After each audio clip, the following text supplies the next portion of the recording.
Hey everyone, welcome back to the channel. Got a new unboxing for you, another addition to the horror slasher icons here. This is how the shelf looks at the moment, and the new figure is over here on the desk waiting to be unboxed, so let's get to it. And here he is, Mr. Ghostface from Scream by Sideshow Collectibles, the 1/6 scale figure. Now I was trying to convince myself, and Nick will know this because we had the chat about Ghostface a little while ago. I was trying to convince myself I didn't need him because, you know, money, space, stress, all that stuff. But there's no denying, just from an appearance point of view, the way when Steve awesomely sent along Pinhead, where he actually sent two of those, there's the other one right there. But once Pinhead arrived, he was so different looking to everyone else that he kind of elevated everyone else's presence on the shelf, and Ghostface will do that as well. He has such a distinct kind of individual look to him. I think his presence on the shelf will only make everyone else look even better, so it had to be done. Also, Ghostface is kind of the generation after me. I was an 80s kid, I was born in 1980, so the slasher icons that I grew up with as a kid were Freddy, Myers, and Jason and Chucky. There were other ones obviously like Leatherface as well, and Pinhead, but the main ones for me as a kid or a younger person would have been Freddy. Definitely Freddy in the front running position, because I just remember that first Nightmare on Elm Street film so clearly, terrified the life out of me. And then later on, as I got into my teenage years, started to pay more attention to Michael Myers and Jason and Chucky. But Ghostface here was kind of the generation after me, but I did watch the original Scream quite a lot. When it first came out, me and my friend Phil, back in Twickenham when he lived there, we used to go back and watch Scream with the other guys in the band and stuff, and we'd just sit around drinking beers, smoking doobies and watching Scream. So still definitely got a part of Ghostface, you know, to my memories growing up and stuff, and it's nice to have him here in the collection. So finally did it, bit the bullet, and John Hensley on Facebook, that's who I got it from. He did an amazing job. I basically, you know, like I said, I was kind of talking myself out of getting Ghostface, and then one day on Facebook I'm scrolling along and I saw that John Hensley had a bunch of cool 1/6 scale horror figures for sale, and his price for Ghostface was really reasonable, and I thought, you know what, screw it, just do it. Get him here, get him in the collection, and I'm sure I won't regret it. So we'll see if that is the case. But I've seen the reviews on YouTube from Review Spot and Evil Cheese and all the other dudes out there. So it definitely looks like an excellent, solid piece. So thank you again to John Hensley for such an amazing service. He really worked his butt off trying to get it to me here in the UK. It was actually returned to the sender, which is John, twice in a row, and it was the third time lucky. So thank you, John, for all your efforts to get me the figure here over in the UK. Alright, let's get unboxing it. Okay, so as usual, I will do the unboxing as a separate video, and then I give myself like a day with the figure before I review it. It gives me enough time to spot anything that needs to be mentioned in the review, anything that you need to look out for if you're going to put down the money on a piece like this, because they're not cheap.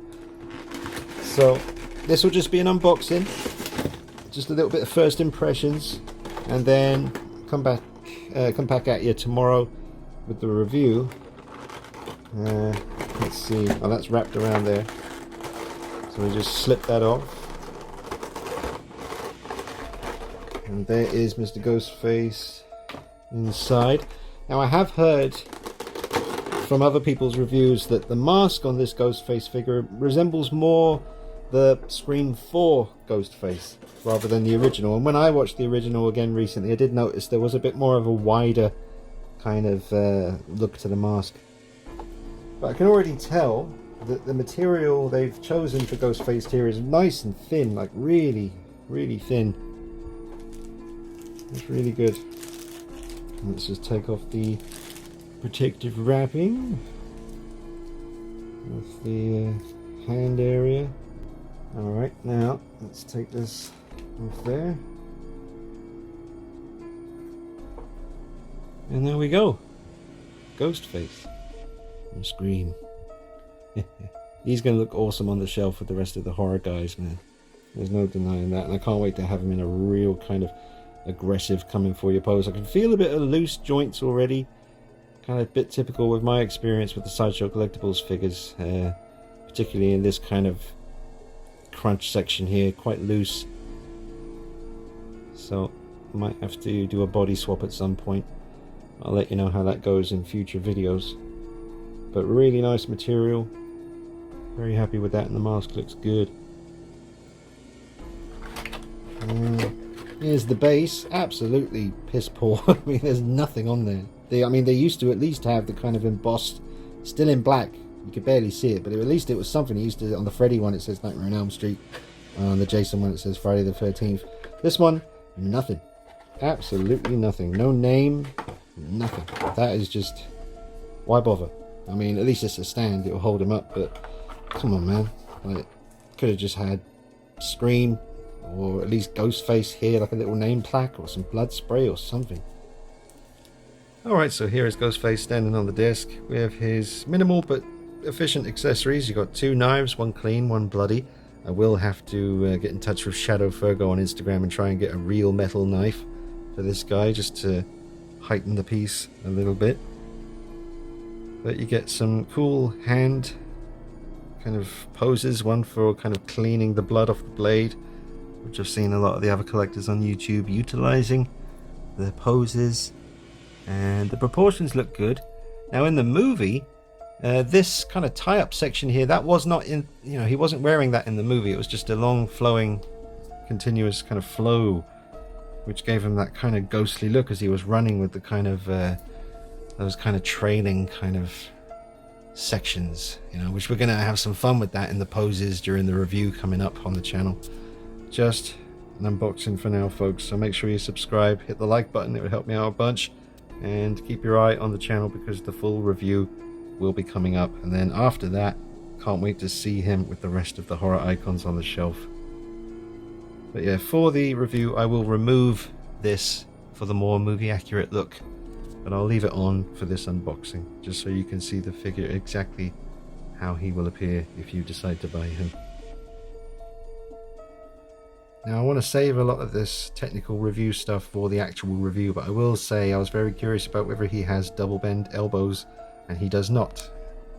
So that is frustrating because there's a lot of poses I would want to do with Ghostface holding the knife right up to his mask, and I'm not going to be able to do that with this Sideshow body. So a body swap may happen in the near future. But definitely a great looking piece, but he's going to need a little bit of work, I think. So I'll keep you updated on how that goes.